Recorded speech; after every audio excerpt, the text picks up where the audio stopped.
Molica, e aí, o que é que você achou desses pedidos feitos pelo presidente Bolsonaro, pelo ministro da Economia Paulo Guedes, no evento da Abras, Associação Brasileira de Supermercados, para que o setor segure a onda e deixe a nova tabela de preços para o ano que vem, 2023?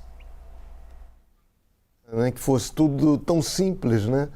O presidente da República vai lá, pede aos comerciantes, segura o preço aí, baixa aí os caras vão baixar os preços porque o presidente pediu, como se não houvesse uma cadeia produtiva que vem lá atrás, né, durante a cadeia produtiva. E o setor dos supermercados é um setor onde há muita concorrência, né, e os preços são publicados, né, tem promoções, aqueles programas meio de fidelidade, né, que você tem um aplicativo, sai nos jornais os anúncios, as pessoas comparam os preços, até porque a vida está difícil. Então a pessoa vê lá, olha, isso aqui, o quilo do frango no supermercado A está X, no supermercado B está Y, e é uma concorrência muito grande. Agora, o cara não pode vender com prejuízo, né? Não tem isso. O que o presidente Bolsonaro fez é o que ele sempre costuma fazer, ele transfere o problema para os outros. Ele não tem culpa de nada. A culpa é sempre dos outros. A culpa dos combustíveis é do preço dos combustíveis, ou é da guerra, ou é do ICMS dos governadores. A culpa da pandemia foi do Supremo Tribunal Federal. Aí agora ele joga isso nas costas dos donos de supermercados, que, como o Boris bem ressaltou, isso é um problema muito grave, porque gera numa parcela da população a ideia de que esses donos dos supermercados são os principais responsáveis pelos preços. Né? Eles querem vender, eles vendem, claro, se eles podem ter uma margem de lucro maior, é do jogo, vão ter. Mas se não, estão ali, tem que ficar no dia a dia ali, tentando não vender muito mais caro que a concorrência, tentando ter promoções, Isso é do jogo capitalista. Então, assim, é uma maneira muito simplista e é curioso. Aí o presidente Bolsonaro fala da guerra, né? Se Deus quiser, ainda jogou nas costas de Deus, né? Deus tem tanto problema, coitado, agora ele tem que resolver a inflação brasileira. Aí ele joga nas costas de Deus, se Deus quiser, a guerra vai acabar.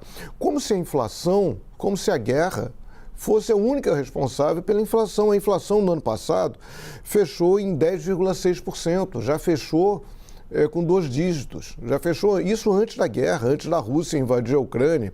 Em janeiro também a inflação, em janeiro agora, fechou em 10,38%, antes do Putin ter invadido a Ucrânia. A inflação já vinha num viés de alta.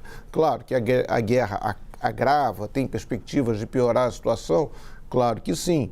Mas aí ele já joga o problema no Putin. A culpa da nossa inflação é do Putin, né? E assim, a ideia, isso resgata aquela ideia, claro, não foi decretado um congelamento, mas é uma pressão.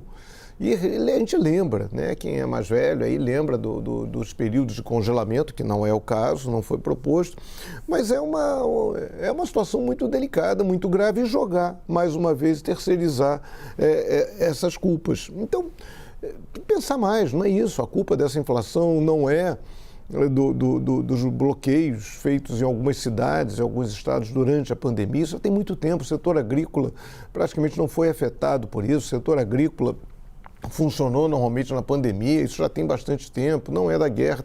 Tem uma conjuntura que a guerra agravou, tem a questão do petróleo, que isso influencia, claro, os produtos são transportados em caminhões. Agora, tem uma responsabilidade do próprio governo. Porque a inflação também reflete a insegurança dos agentes econômicos.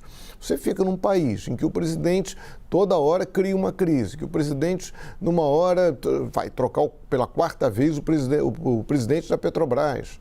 Presidente que volta e meia fala em medidas mais radicais, fala e questiona a eleição, dá a entender que que pode não aceitar o resultado das urnas, fala em controle de preços, depois volta atrás. E isso gera insegurança no mercado, isso gera inflação. O investidor, ele quer segurança, ele quer tranquilidade. Na hora em que a situação vai ficando mais tensa, isso é um outro fator de inflação, como de ontem. Aí a bolsa cai e o dólar sobe.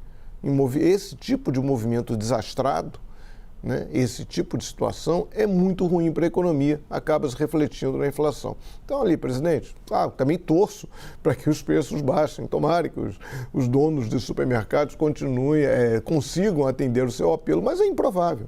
Até porque eles vivem do lucro, eles têm aí salários para pagar, tem uma opção de gente aí empregada no setor. É meio complicado jogar a responsabilidade nesses empresários e tomara aí que a população compreenda isso, né? Até para não gerar uma situação mais delicada aí nesse setor que é tão importante para a economia.